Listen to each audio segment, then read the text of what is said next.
السلام علیکم ورحمۃ اللہ وبرکاتہ۔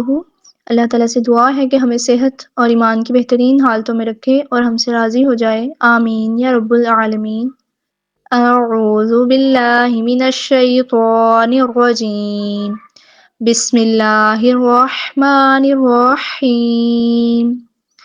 رب اشرح لی صدری ویسر لی امری واحلل عقدۃ من لسانی یفقہوا قولی رب زدنی علما، آمین۔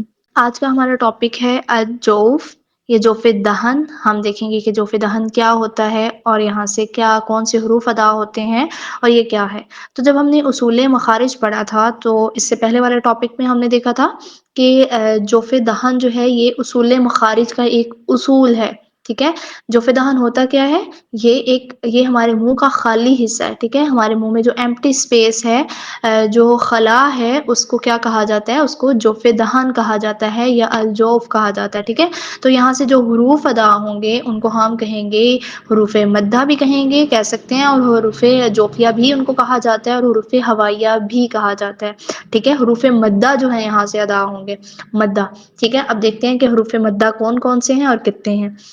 حروف مدہ 3 ہیں: الف مدہ، واو مدہ اور یا مدہ، ٹھیک ہے۔ الف مدہ، واو مدہ، یا مدہ۔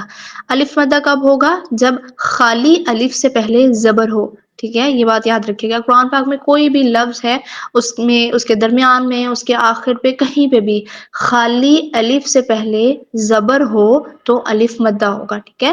خالی الف سے پہلے زبر ہو، کوئی بھی حرف ہو سکتا ہے، کسی بھی حرف کے اوپر زبر ہو، الف سے لے کر یا تک کسی بھی حرف کے اوپر زبر ہو، ٹھیک ہے، اور اس کے بعد خالی الف ہو تو اس کو کہا جاتا ہے الف مدہ، ٹھیک ہے، اس کو کہا جاتا ہے الف مدہ، ٹھیک ہے۔ اگر ہم ان کی مقدار کی بات کریں تو ان کو ہم نے 2 حرکات لمبا کر کے پڑھنا ہوتا ہے، 2 حرکات لمبا کر کے پڑھنا ہوتا ہے، یا 1 الف کے برابر، ٹھیک ہے۔ اگر ہم حرکات ثلاثہ کی بات کریں تو ان سے ہم ان کو لمبا کرتے ہیں، ٹھیک ہے۔ اگر میں آپ کو اس کی کوئی مثال دوں تو ہم دیکھیں گے ایذا، ایذا۔ اچھا آگے دیکھتے ہیں، یہاں پہ دیکھیں قاف کے اوپر زبر ہے اور اس کے بعد الف خالی ہے، تو یہ کیا ہے؟ الف مدہ ہے یہاں پہ۔ قال، اس طرح سے اس کو پڑھا جائے گا، 2 حرکات لمبا کر کے، قا، اس طرح۔ قاف پہ زبر ہے اور اس کے بعد الف کیا ہے؟ خالی ہے، یہ کیا ہے؟ یہ الف مدہ ہے، ٹھیک ہے۔ اب یہ لفظوں کے درمیان میں بھی ہو سکتا ہے، لفظوں کے آخر میں بھی ہو سکتا ہے، یہ بات ذہن میں رکھنی ہے آپ لوگوں نے، ٹھیک ہے۔ جیسے ہم نے پہلے دیکھا ایذا، اس میں کیا ہے؟ لفظ کے آخر میں ہے، قال لفظ کے درمیان میں ہے۔ آگے دیکھتے ہیں، آگے ہمارے پاس ہے ذات، ذات، دیکھیں زال کے اوپر زبر ہے اور اس کے بعد خالی الف ہے، یہ بھی کیا ہے؟ یہ بھی الف مدہ ہے، ذا، ذا، ٹھیک ہے، ذات، اس طرح۔ آگے دیکھیں بیہا، بیہا، یہاں پہ کیا ہے؟ ہا کے اوپر زبر ہے اور بعد میں کیا ہے؟ الف خالی ہے بالکل، ٹھیک ہے۔ ہا پہ زبر ہے اور اس کے بعد الف کیا ہے؟ خالی ہے، ہا، اس طرح سے بیہا، اس کو بھی ہم 2 حرکات لمبا کر کے پڑھیں گے۔ آگے دیکھیں، آگے ہمارے پاس ہے کانا، کانا، کاف کے اوپر زبر ہے اور اس کے بعد الف کیا ہے؟ خالی ہے، ٹھیک ہے۔ تو یہاں پہ بھی کیا ہوگا؟ الف مدہ ہے، اس کو ہم 2 حرکات یا 1 الف لمبا کر کے پڑھیں گے، کانا، کانا، ٹھیک ہے، اس طرح سے کانا۔ تو یہ ہمارے پاس کچھ مثالیں تھیں الف مدہ کی۔ اب ہم آگے چلتے ہیں ہم واو مدہ کی طرف، تو اس کو دیکھتے ہیں کہ واو مدہ کب ہوگا، ٹھیک ہے۔ تو واو مدہ میں واو کا ساکن ہونا ضروری ہے، ٹھیک ہے۔ واو ساکن ہو، اس سے پہلے والے حرف کے اوپر پیش ہو تو واو مدہ ہوگا، ٹھیک ہے۔ واو ساکن ہو، اس سے پہلے والے حرف کے اوپر پیش ہو تو واو مدہ ہوگا، ٹھیک ہے۔ اب وہ بھی کوئی بھی حرف ہو سکتا ہے لیکن واو کا ساکن ہونا ضروری ہے، ٹھیک ہے۔ اگر بعض اوقات بعض مقامات پہ واو خالی بھی ہوتا ہے لیکن وہ واو مدہ نہیں ہوگا، وہ واو صرف لکھنے میں ہوگا، پڑھنے میں نہیں ہوگا، ٹھیک ہے۔ تو ہم نے واو مدہ کے لیے ہمیشہ واو ساکن لکھنا ہے، واو ساکن ہونا ضروری ہے، اس سے پہلے والے حرف کے اوپر پیش ہو تو واو مدہ ہوگا۔ اب ہم اس کی کچھ مثالیں دیکھتے ہیں، دیکھیے گا ہو، ہو، ہا کے اوپر کیا ہے؟ پیش ہے اور اس کے بعد واو ساکن ہے، ٹھیک ہے۔ ہا کے اوپر پیش ہے اور بعد میں واو ساکن ہے، تو یہ کیا ہوا؟ یہ واو مدہ ہوا۔ اس کو بھی ہم 2 حرکات لمبا کر کے پڑھیں گے، ہو، ہو، اس طرح سے، ٹھیک ہے۔ آگے چلتے ہیں، آگے دیکھتے ہیں ہمارے پاس کیا ہے، آگے ہے کانو کانو، ٹھیک ہے. اگر ہم یہاں پہ دیکھیں تو یہاں پہ الف مدہ بھی ہے.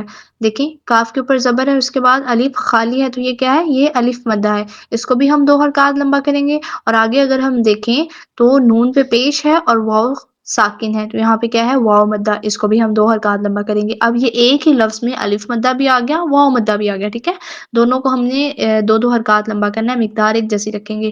کانو کانو. آگے دیکھتے ہیں، آگے ہمارے پاس ہے قالو قالو. اس میں دیکھیں قاف پہ زبر اور اس کے بعد الف کیا ہے؟ خالی ہے. یہ کیا ہے؟ یہ الف مدہ ہو رہا ہے. ٹھیک ہے، اس میں بھی دونوں چیزیں آ گئی. الف مدہ ہو رہا ہے پہلے، اس کو بھی ہم نے 2 حرکات لمبا کرنا ہے. بعد میں دیکھیں لام کے پیش ہے اور اس کے بعد واو ساکن ہے، یہاں پہ واو مدہ ہو رہا ہے، اس کو بھی ہم 2 حرکات لمبا کریں گے. قالو، اس طرح قالو، ایسے.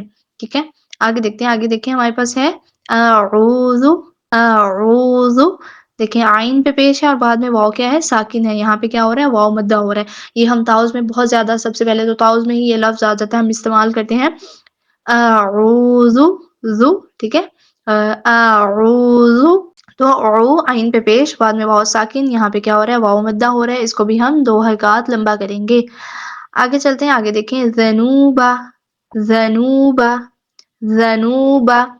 دیکھیں نون پہ پیش ہے اور بعد میں کیا ہے؟ واو ساکن ہے، تو کیا ہو رہا ہے؟ واو مدہ ہو رہا ہے. اس کو بھی ہم 2 حرکات لمبا کریں گے. ٹھیک ہے، جب بھی واو ساکن ہو اس سے پہلے والے حرف کے اوپر پیش ہو تو واو مدہ ہوگا، اس کو بھی ہم 2 حرکات لمبا کریں گے. اب ہم چلتے ہیں یا مدہ کی طرف. اس کو دیکھتے ہیں کہ یا مدہ کب ہوگا؟ جب بھی ہمارے پاس یا ساکن ہو اس سے پہلے زیر آ جائے تو یا مدہ ہوگا. ٹھیک ہے، اس میں بھی یا کا ساکن ہونا ضروری ہے. یا ساکن ہو اس سے پہلے کوئی بھی حرف ہو، الف سے لے کے یا تک کوئی بھی حرف ہے، اس پہ کیا ہے؟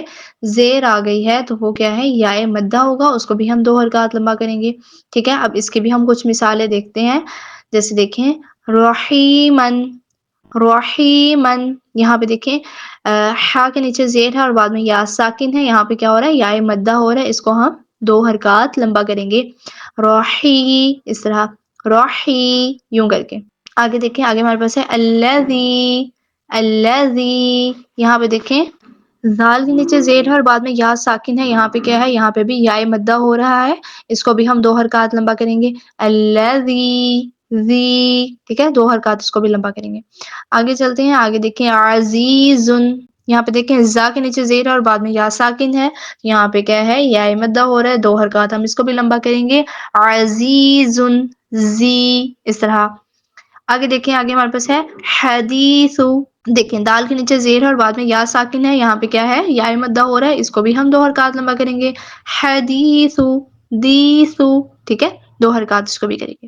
آگے چلتے ہیں، آگے ہمارے پاس ہے عظیمن عظیمن عظیمن ذی ذی. یہاں پہ کیا ہے؟ یا مدہ ہو رہا ہے. ذو کے نیچے زیر ہے اور بعد میں یا ساکن ہے. ذی عظیمن. ٹھیک ہے، یا مدہ. مقدار تینوں کی ایک جیسی رہے گی. 2 حرکات کہہ لیں یا ایک الف کہہ لیں، اس کے برابر ہوگی. الف مدہ کی، واو مدہ کی اور یا مدہ کی. ٹھیک ہے، ایک دفعہ پھر اس کو ریپیٹ کرتے ہیں کہ کیا ہے. جب بھی الف مدہ کیا ہوتا ہے کہ خالی الف سے پہلے زبر آ جائے تو الف مدہ ہوگا. ٹھیک ہے، واو ساکن سے پہلے پیش آ جائے تو واو مدہ ہوگا. یا ساکن سے پہلے زیر آ جائے تو یا مدہ ہوگا. ٹھیک ہے، اور ان کو کیا کہا جاتا ہے؟ ان کو حروف مدہ کہا جاتا ہے، حروف جوفیہ بھی کہا جاتا ہے، حروف ہوائیہ بھی کہا جاتا ہے. اور یہ کہاں سے ادا ہوتے ہیں؟ یہ منہ کے خالی حصے سے ادا ہوتے ہیں. ہمارا جو منہ کا خلا ہوتا ہے وہاں سے یہ ادا ہوتے ہیں. ٹھیک ہے، اور اس کے علاوہ جو دہن یا ہوتا ہے منہ کا خالی حصہ، یہ اصول مخارج میں سے اس کا ایک اصول ہے. ٹھیک ہے، اگر آپ لوگوں کو کسی بھی بات کی سمجھ نہ آئے تو آپ ہمیں کامنٹ کر سکتے ہیں، اپنا سوال رکھ سکتے ہیں. ہم انشاءاللہ کوشش کریں گے کہ آپ کا جواب دے سکیں. آج کے لیے اتنا ہی. اگلے سبق تک دیجیے ہمیں اجازت. دعا پڑھتے ہیں. ربنا تقبل منا انك انت السميع العليم وتب علينا انك انت التواب الرحيم. السلام علیکم ورحمۃ اللہ وبرکاتہ.